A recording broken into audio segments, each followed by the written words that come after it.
Trimming these flowers is essential and is done on 2 occasions every year. Let's learn when and how to trim your irises. How to grow prolific iris plants. These majestic flowers got their name after the Greek goddess of the rainbow.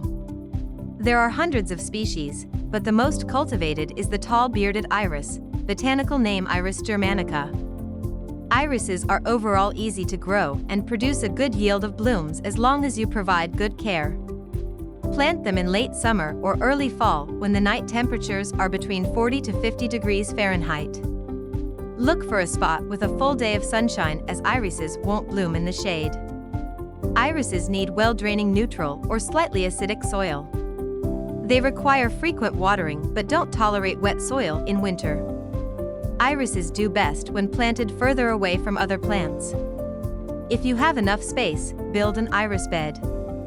They make perfect cut flowers. When to cut back irises. Irises bloom in early summer. Some hybrid kinds can flourish again by the end of summer, but they're rare. The ideal time to trim iris plants is after the flowers are spent.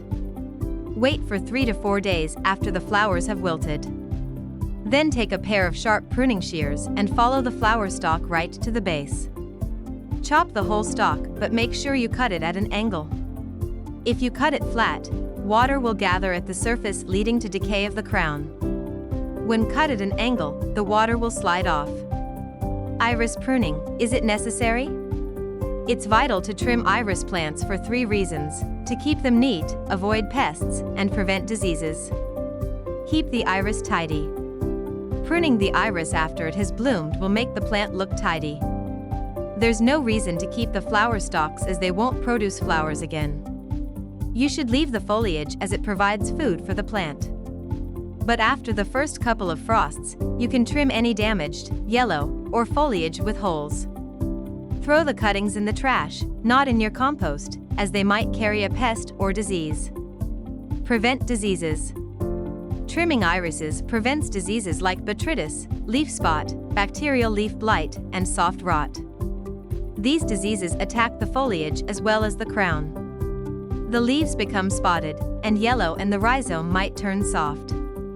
Almost all diseases are a result of a damp or humid environment. To avoid them, the irises need enough air circulation. You can do this by removing unuseful stalks. Trim the iris as soon as you notice discoloration, and make sure to cut it closer to the rhizome. Do a preventative trim 2 to 3 times during the summer. It's best to relocate any sprinklers near the iris. While we can't control the rain, we can at least stop watering the iris from above. Trim iris plants to avoid pests. The biggest threat to irises is the iris borer. This pest feeds on the iris foliage and lays its eggs on it in late summer. The eggs spend the winter on the foliage, and as spring comes, they evolve into miniature caterpillars. Iris borers eat their way from the leaf into the rhizome. This leads to rotting and unpleasant smells around the plant.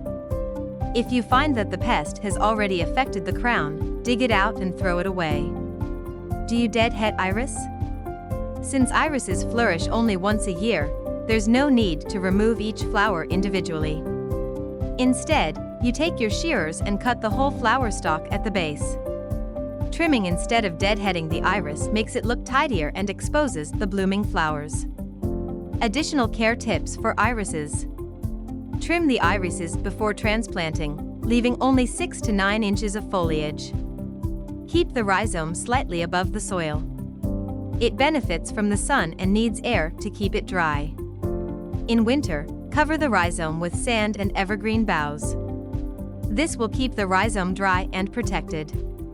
As soon as you notice dark watery trails on the leaves, cut those leaves and throw them in the trash. Trim iris plants after they've bloomed and a second time after the first harder frost. Remember, irises bloom once a season, so there's no reason to keep the flower stalks. If you liked this video, don't forget to like and subscribe.